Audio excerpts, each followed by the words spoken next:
க்ரியேட்டிவாக think பண்ண இந்த ஒரு வீடியோ போதும். இந்த டிராயிங்கை எப்படி வரையலாம்னு நான் உங்களுக்கு காட்டுறேன். ஃபர்ஸ்ட் ஆஃப் ஆல் இந்த ஓவல் டூலால் ஸ்க்ரீனில் ஒரு சர்க்கிளும் அதுக்கப்புறம் ஹரிசாண்டலாக இப்படி ஒரு ஓவலும் போட்டுக்கிறோம். இந்த ஓவலுடைய ஹரிசாண்டல் பாதியை நாம் இப்படி வெட்டி எடுத்துக்கிடுவோம். சர்க்கிளுடைய லெஃப்ட் சைடு ஹாஃபை செலக்ட் டூலால் நாம் ரிமூவ் பண்ணிடுவோம்.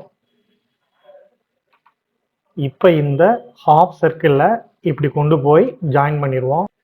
இப்போ இந்த டிராயிங்கை செலக்ட் பண்ணி இந்த மாதிரி சேர்த்து விட்டுருவோம். இப்போ இந்த முழுமையான ஆப்ஜெக்டை செலக்ட் பண்ணி நாம் ஒரு காப்பி எடுத்துக்கிடுவோம்.